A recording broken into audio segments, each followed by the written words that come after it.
Friends, நான் தான் உங்கள் தனுஸ்ரீ. இப்போ பார்த்தீங்கன்னா நாங்கள் வந்து திருச்சி பேர்ட்ஸ் பார்க் போயிட்டு இருக்கோம். வந்துருச்சு இப்போ திருச்சி பேர்ட்ஸ் பார்க். நாங்கள் உள்ளார போனோடனே விதவிதமான ஹென்ஸ் அண்டு பீகாக்ஸ், டக்ஸ், ஓனா எல்லாமே இருக்குது. நாங்கள் பார்த்துட்டு ஒரு கூடுக்குள்ளே போனோம். அந்த கூடு ஃபுட்டு கொடுத்தாங்க. ஃபஸ்ட்டு லாக் பண்ணிட்டு அப்புறம் உள்ளார போனோம். லாக் பண்ணிட்டாங்க. பின்னாடி போனோடனே ஒரு வாட்டர் ஃபால்ஸ் மாதிரி வந்துக்கிட்டே இருந்துச்சு. அதில் நாங்கள் ஃபோட்டோ எடுத்தோம். ஜாலியாக இருந்துச்சு. அப்புறம் எனக்கு ரொம்ப பிடிச்சிருந்துச்சு. அப்புறம் வந்தோடனே அப்புறம் ஒரு பெரிய பருத்தி ஒரு கிளின்னு ஒன்று வந்துச்சு. அது வந்து எங்கள் அம்மா ஃபுட் வச்சுருந்துச்சு. அதில் காலில் வச்சு அழகாக தின்னுச்சு. அது வந்து தோலை மட்டும் கீழே போட்டு சாப்பாடை மட்டும் தின்றுச்சு. செமையாக இருந்துச்சு பார்க்கறதுக்கு. ஃபோட்டோலாம் நாங்கள் எடுத்தோம். அப்புறம் போனோடனே ஒரு ஜல்லிக்கட்டு மாடு மாதிரி ஒரு சிலை நின்றுச்சு. அதில் நான் ஒரு கட்டி பிடிச்சி ஒரு ஃபோட்டோ எடுத்தேன். அப்புறம் போனோடனே எல்லா கிளியும் 3 கிளியெல்லாம் ஏறிச்சு, நிறைய கிளி. அப்புறம் பார்த்தீங்கன்னா அப்புறம் வெளில வந்தோடனே போனோம். ஷாக் ஆகிட்டு, செம ஷாக்கு.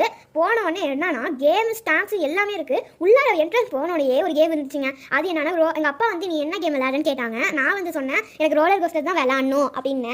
ஓகேன்னு சொல்லிட்டு நான் ரோலர் கோஸ்டர் போனேன். செமையாக ட்ரெயின் மாதிரி ஏறுதுங்க. அது போனோடனே பக்கத்தில் பார்த்தா எலும்பு கூடு, லாஸ்ட்டாக பேயெல்லாம் வந்து செமையாக இருந்துச்சு. போவே ஃபென்டாஸ்டிக்காக இருந்துச்சு. அப்புறம் வந்து நான் என்னோட பர்ச்சேஸ் எல்லாம் பண்ணிட்டு நாங்கள் வீட்டுக்கு போயிட்டோம். நான் ரொம்ப இந்த பேர்ட்ஸ் பார்க்கில் ரொம்ப என்ஜாய் பண்ணேன். நீங்களும் வந்து என்ஜாய் பண்ணுங்கள். இந்த வீடியோ ரொம்ப பிடிச்சிருந்துச்சுன்னா லைக் பண்ணுங்கள், சப்ஸ்கிரைப் பண்ணுங்கள், மறக்காம ஷேர் பண்ணுங்கள். உங்களுக்கு ரொம்ப பிடிச்சின்னா நல்லா கமெண்ட் பண்ணிடுங்க.